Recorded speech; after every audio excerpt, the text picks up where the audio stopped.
사도행전 1장 6절에서 8절 말씀을 봉독합니다. 그들이 모였을 때에 예수께 여쭈어 이르되 주께서 이스라엘 나라를 회복하심이 이때니까 하니 이르시되 때와 시기는 아버지께서 자기의 권한에 두셨으니 너희가 알 바 아니요 오직 성령이 너희에게 임하시면 너희가 권능을 받고 예루살렘과 온 유대와 사마리아와 땅끝까지 이르러 내 증인이 되리라 하시니라. 아멘. 마태복음 28장 18절부터 20절. 예수께서 나와 말씀하여 이르시되 하늘과 땅의 모든 권세를 내게 주셨으니 그러므로 너희는 가서 모든 민족을 제자로 삼아 아버지와 아들과 성령의 이름으로 세례를 베풀고 내가 너희에게 분부한 모든 것을 가르쳐 지키게 하라. 볼지어다 내가 세상 끝날까지 너희와 항상 함께 있으리라 하시니라. 아멘. 이 말씀은 예수님의 지상명령이라고 알려져 있습니다. 예수님의 지상명령은 모든 민족으로 제자를 삼아 세례를 베푸는 것으로부터 시작이 되었습니다. 예수님의 지상명령은 마가복음 16장 15절에도 나옵니다. 제가 읽어보겠습니다. 또 이르시되 너희는 온 천하에 다니며 만민에게 복음을 전파하라. 여기에는 온 천하에 다니며 만민에게 복음을 전파하라고 되어 있습니다. 마태복음 28장의 본문과 마가복음의 본문에는 공통점이 있는데 범위에 제한이 없다는 것입니다. 모든 민족이라고 하면 여기에는 모든 사람들이 다 포함이 됩니다. 유대인도 들어가지만 이방인도 들어갑니다. 비율로 따지자면 유대인보다는 이방인이 훨씬 많을 겁니다. 유대인이 아니면 사람 취급을 하지 않던 그들에게 다른 민족을 제자로 삼아라 하는 말은 거의 불가능에 가까운 것입니다. 이웃도 전도하기 힘들어하는 우리에게 일본이나 중국 사람에게 전도하라면 그건 거의 불가능에 가까운 일이라고 생각할 것입니다. 이런 걸 하라는 겁니다. 북한 사람들에게 전도하라. 만나지도 못하는데 가능하기나 할까라는 생각부터 하지 않습니까? 이런 일들을 가능하게 하라는 것이 예수님의 말씀입니다. 마가복음에 나오는 온 천하도 마찬가지입니다. 제한이 없습니다. 이 세상 어떤 지역도 다 포함이 되고 북한도 예외가 아닙니다. 얼마나 먼 곳인지도 문제가 되지 않습니다. 어디든지 가서 복음을 전파하라고 예수님은 말씀하셨습니다. 이렇게 한계를 넘어서 복음을 전하는 것도 힘든데 예수님은 여기에 구체적인 명령을 붙이셨습니다. 제자를 삼고 세례를 베풀고 가르침을 주라 하셨습니다. 제자를 삼는 것 쉬운 일 아닙니다. 세례를 베푸는 것도 어려운 일입니다. 예수님을 구주로 믿고 고백하는 자에게 베풀어야 하는 세례를 위해서 한 생명에게 얼마나 정성을 기울여야 하는지 생각을 해보면 여러분 쉽게 이해하실 겁니다. 가르침을 받겠다라고 하는 사람을 제자라고 하는데 그런데 스승답지도 못한 사람에게 제자가 있을 리 만무합니다. 그래서 결국 제자를 삼으라 하는 말은 스승이 되라는 말인데 스승 되기가 쉽습니까? 자기 앞가림도 못하면서 나이가 들어가는 것이 인생인데 다른 사람의 인생을 이끌어주라 하면 참 버겁습니다. 자식 교육도 똑바로 못 시켜서 쩔쩔매는데 다른 사람의 성장을 이끌어주라 어렵습니다. 정말로 어려운 일입니다. 사실 우리는 가르침이라는 말 자체가 부담스럽습니다. 이렇게 부담스러운 것을 우리에게 요구하신 것은 그만큼 우리가 먼저 주의 말씀을 제대로 익혀서 자기 것으로 소화하는 사람이 되라는 의미일 것입니다. 이러다 보니 예수님의 지상명령 그러면 모르는 그리스도인이 없습니다만 부담스러운 것이 되어 있습니다. 사실 그리스도인에게 지상명령은 회피명령 1호가 되어 있는 것이죠. 이런 상황에서 오늘 우리가 함께 읽은 사도행전 1장 8절을 다시 보겠습니다. 제가 읽어보겠습니다. 8절을 오직 성령이 너희에게 임하시면 너희가 권능을 받고 예루살렘과 온 유대와 사마리아와 땅끝까지 이르러 내 증인이 되리라 하시니라. 여기에도 익숙한 내용이 나옵니다. 한계에 관한 내용이죠. 예루살렘과 온 유대와 사마리아와 땅끝까지 이르러. 이 말은 마태복음에 나오는 모든 민족이라는 말과 마가복음에 나오는 온 천하 만민이라는 말을 합쳐 놓은 것 같습니다.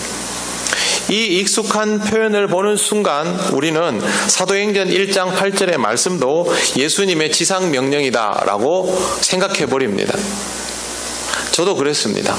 여러분, 이 사도행전 1장 8절과 마태복음 28장에 나오는 본문의 차이를 많이 의식하고 보셨습니까? 그렇지 않죠. 그냥 도매금으로 보셨을 겁니다.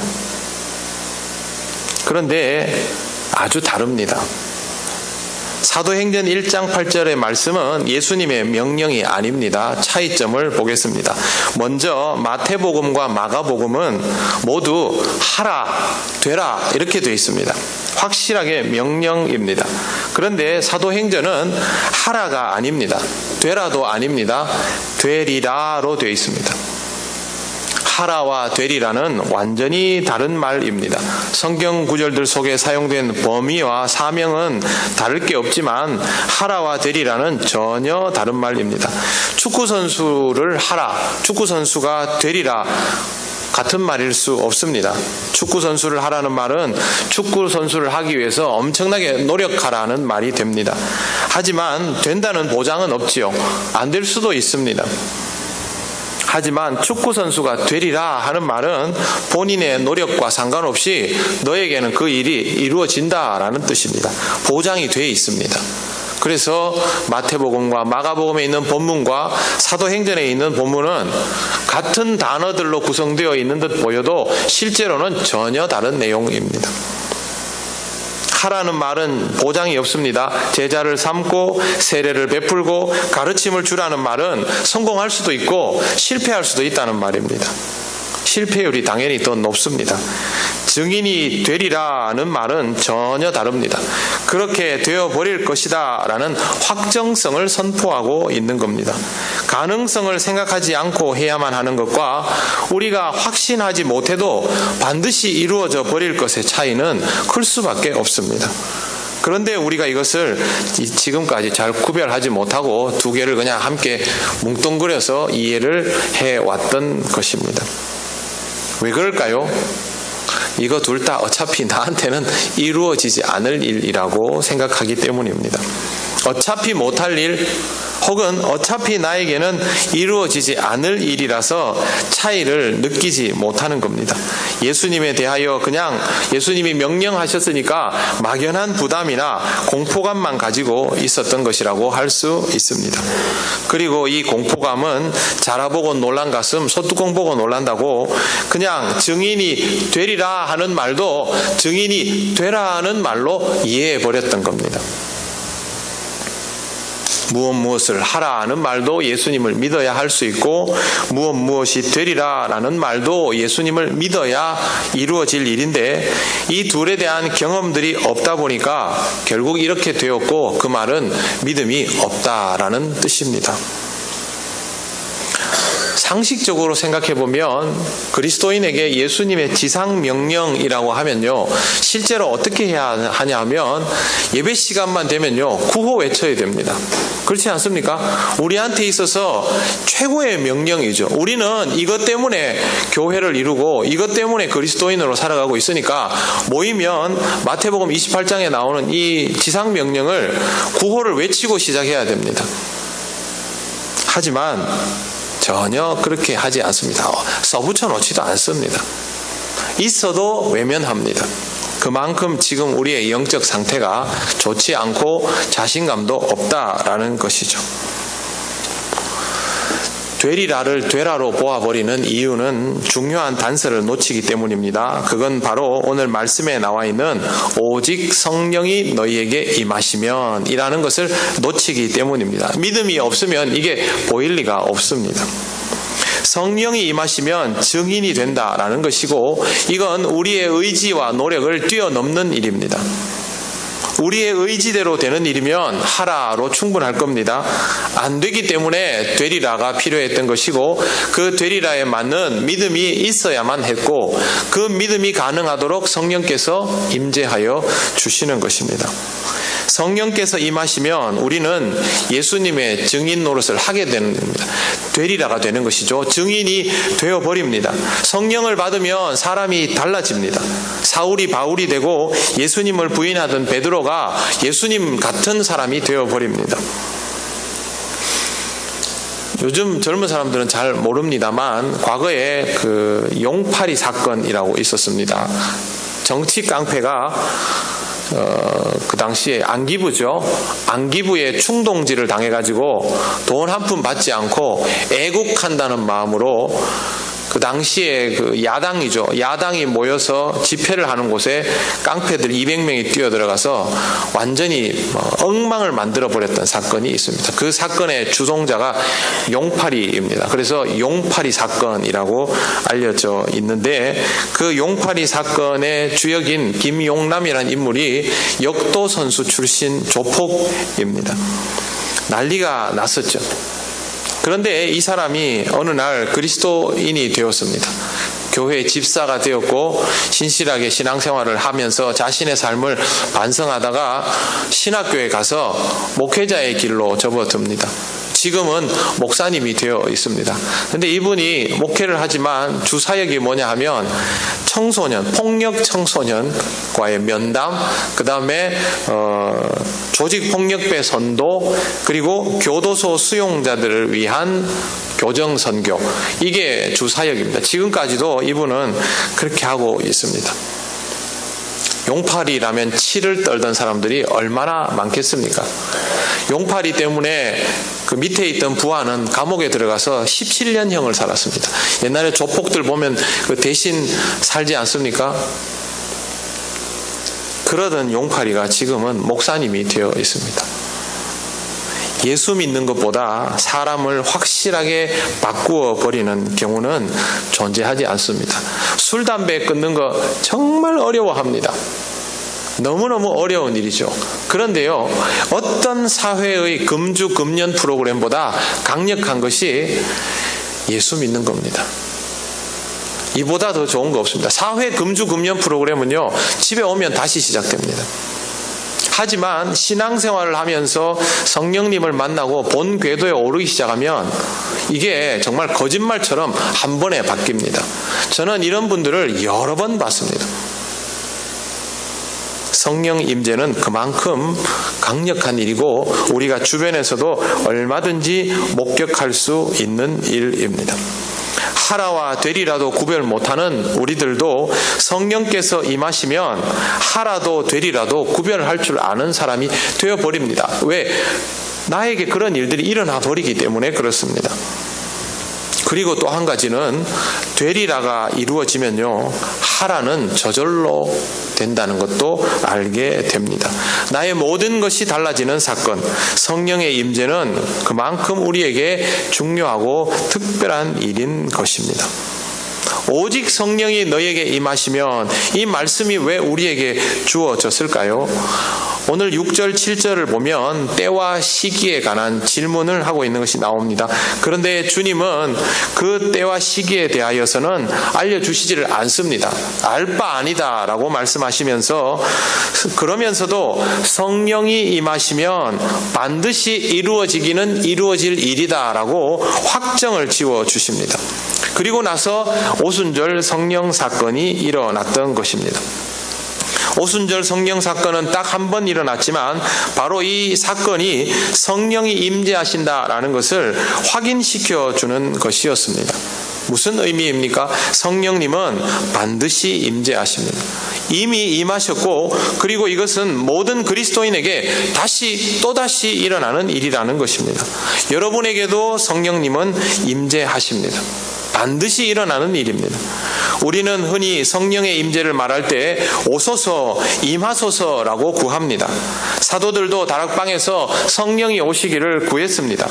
그렇게 구하고 준비된 자에게 성령님이 임하십니다. 하지만 더 냉정하게 말하면 성령의 임재는 구하기도 전에 이미 예비되어 있는 사건입니다. 구하는 자에게 그것이 확인되는 것이죠. 성령님은 구하는 자에게 확인시켜 주시는 분입니다. 성령님을 통해서 내가 달라졌구나, 성령님이 내 인생을 지배하는구나, 내 안에 증거가 생겼구나 깨닫게 됩니다. 어떻게 우리가 주님의 증인이 되어버립니까? 증거를 가지고 있으면 증인입니다. 그렇죠? 증거가 없으면 증인 아닙니다. 증거가 없는데도 증인이라고 하면 어떤 사람이 됩니까? 위증자가 됩니다. 성령의 임재를 경험하지 못한 사람은 결코 증인이 될 수가 없습니다. 성령의 임재를 경험하는 사람은 증인이 아닐 수가 없습니다. 증인이 되어버리는 것입니다. 우리에게 있어서 되리라는 말씀은 그만큼 강력한 의미가 있습니다. 여전히 여러분, 하라, 가서 제자를 삼고 모든 민족의 세례를 베풀고 가르침을 주라는 말씀이 부담이 됩니까? 그러면 마태복음 28장 18절 이하의 말씀을 제가 한 번 더 읽어드리겠습니다.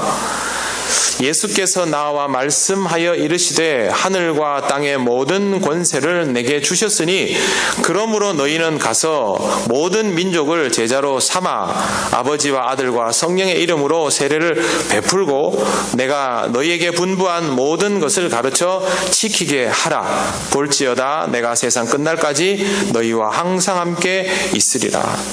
분명히 명령인데 그럼 여기에는 단서가 없을까요? 여기에도 단서가 있습니다. 하늘과 땅의 모든 권세를 내게 주셨으니 이게 단서입니다.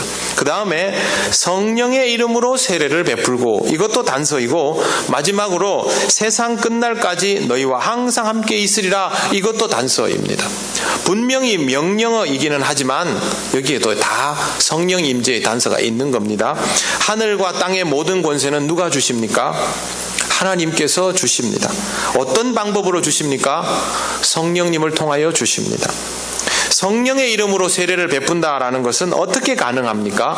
성령께서 허락하셔야, 성령께서 역사하셔야 가능한 것이 성령 세례입니다. 결국 성령님이 임하여 주셔야 될 일인 것이죠. 내가 세상 끝날까지 너희와 항상 함께 있으리라. 예수님은 이 말씀을 하시고 가셨습니다. 그리고 다시 오셨는데 영으로 오셨습니다. 보혜사 성령으로 오셔서 정말로 이 세상에서 생명이 다하는 그 순간까지 제자들과 함께 하셨습니다. 이 또한 성령이 임하시는 일입니다. 예수님은 명령하실 때 그냥 하시지 않았습니다. 예수님은 명령을 하시면서도 이미 성령의 임재를 다 전제하고 될 일들을 전부 함께 말씀하여 주셨던 것입니다. 모든 것이 성령 임재를 통하여 이루어집니다. 결국에는 성령이 임하셔야 되는 것도 하는 것도 가능해지는 겁니다. 그리고 이렇게 되면 더 이상 되리라 라는 말씀과 하라는 말씀의 의미를 굳이 구별할 필요가 없게 됩니다. 아무것도 몰라서 구별을 하지 않는 것과 왜 구별할 필요가 없는 것인지를 아는 것은 엄청난 차이가 있습니다. 성령 하나님은 우리를 증인되게 하시고 증인으로 살아가도록 만들어 주십니다. 여러분의 인생에서 아직도 되지 못하는 것들로 인하여 낙심하지 않도록 하시기를 바랍니다. 해야 한다 하는 것들 때문에 부담만 가지고 살아가지 않도록 하시기 바랍니다. 이거 하나도 도움되지 않습니다. 그것보다는 성령께서 나에게 임하시기를 간절히 기다리시고 성령이 나에게 임하시면 받아들이시기를 바랍니다. 내가 어떻게 복음 증거하는 자가 될까? 내가 어떻게 이웃에게 전도를 할까? 예수님이 말씀을 하셨는데 나는 그거 하기도 무섭고 별로 하고 싶은 마음도 없고 어떻게 하면 좋을까? 이런 고민 필요하지 않다는 것이죠. 그것보다는 성령께서 나에게 임하여 주시기를 구하고 성령께서 나에게 임할 것이라는 사실을 믿고 성령님이 나에게 임하시면 두말 않고 받아들여야 됩니다. 그게 더 중요한 일입니다. 그러면 여러분이 할까 말까를 고민하지 않아도 할 수 있는가 없는가를 고민하지 않아도 성령께서 여러분으로 하여금 증거자가 되게 만들어 주십니다. 그때 여러분은 변화되어 있는 자기 자신을 발견하게 되는 겁니다. 내가 정말 행복할 수 있을까? 나는 내 행복을 이루어낼 수 있을까? 사람들 전부 그렇게 살아가지 않습니까? 자기 행복을 추구하기 위해서. 그거 고민할 필요 없습니다. 성령님이 여러분과 함께 하시면 여러분은 알아서 성령님과 함께 가치 있는 일을 하게 될 것이고 사람은요 가치 있는 일을 하면 할수록 행복해집니다. 그러면 여러분은 어느 순간 행복해져 있습니다. 다른 사람들처럼 그 행복을 쟁취하기 위해서 애를 쓰고 용을 쓰지 않아도 된다라는 겁니다. 무언가를 성취하는 자기 자신을 발견하려고 애쓰지 마시고 성령 하나님을 통하여 이루어져 있는 자기 자신을 발견하는 것이 여러분의 삶 속의 진짜 은혜입니다. 바울의 고백을 여러분 아십니까? 제가 한번 읽어드리겠습니다.